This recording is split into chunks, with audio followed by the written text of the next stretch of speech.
What's the hardest thing for you to comprehend about the American culture? Story 1. How casual debt is. How easy it is to take out loans and credit cards in other people's names without their knowledge.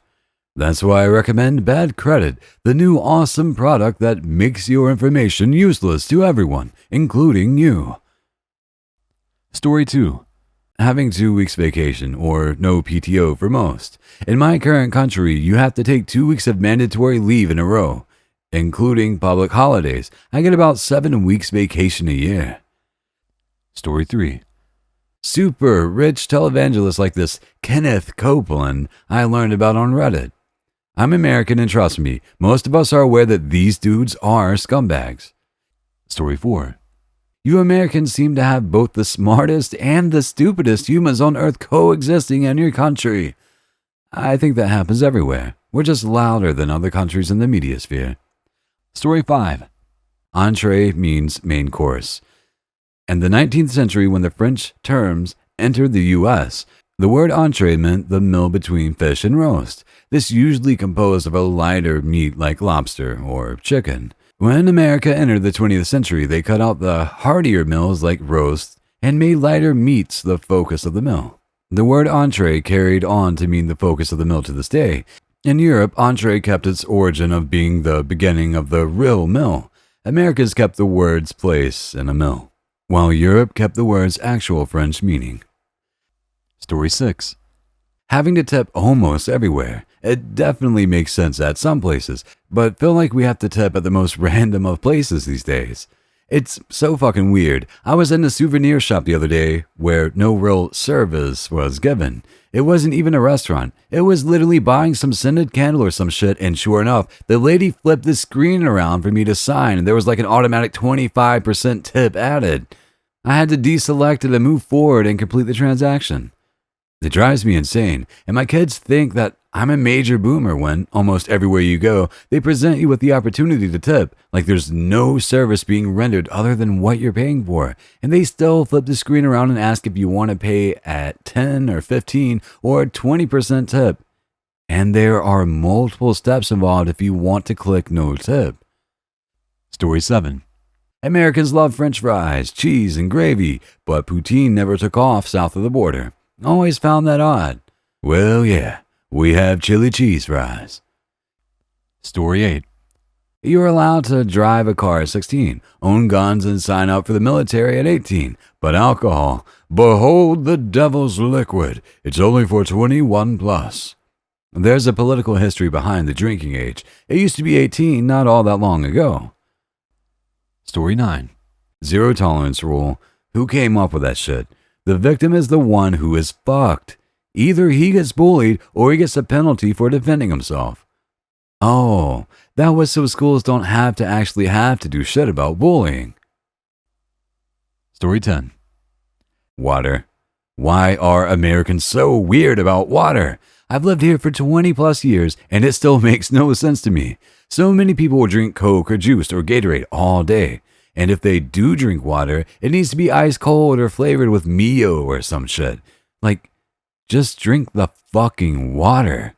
I've heard people say, oh, I don't like water. What the fuck do you mean? Do you also not like breathing air? Do you breathe in Febreze all day? As the only one in the family who drinks water consistently, it's a sugar addiction. Nothing more, nothing less.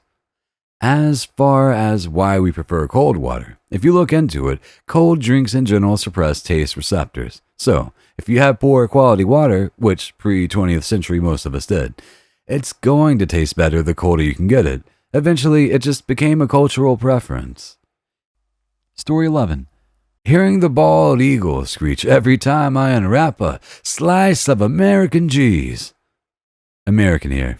Fun fact. That stereotypical screech you commonly hear associated with the bald eagle is actually a red-tailed hawk. Bald eagles do not make that sound. They make more of a weird, way less cool, chirping sound. I was too old when I learned this for the first time. Story 12. Lobbying. Legal bribery. What the hell?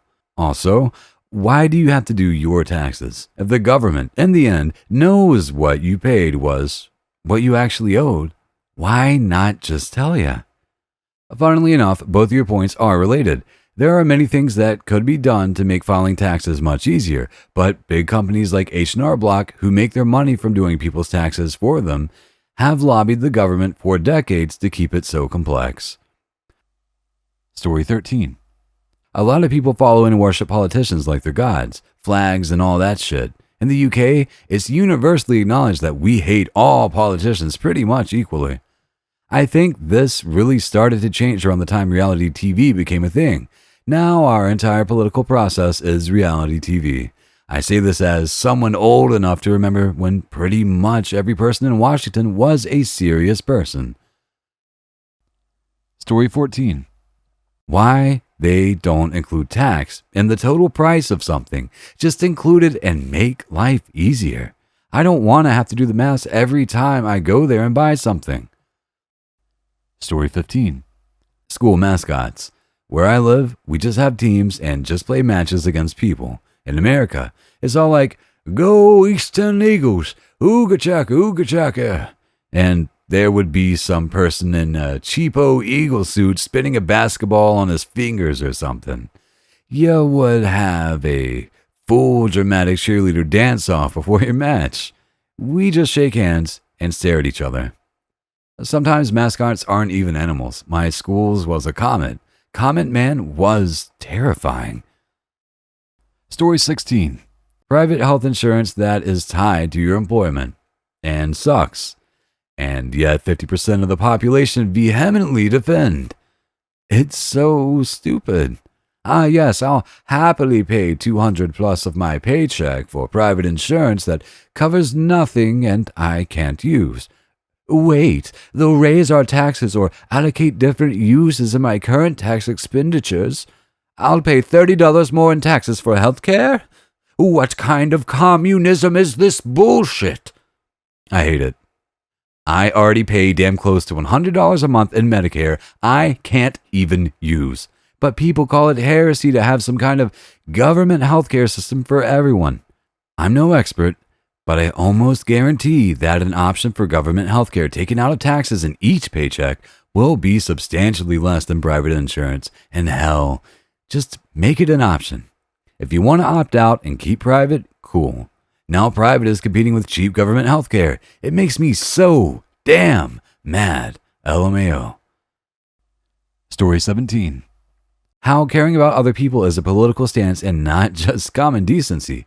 As an American who sees and has benefited from a great deal of compassion from most of my countrymen on a person-to-person level, the thing I cannot wrap my head around is how about half of these people have adopted "fuck you, I got mine" as a political philosophy. It's fucking maddening. Story 18. American here. I still don't understand why we can't just try something outside of Republican or Democrat.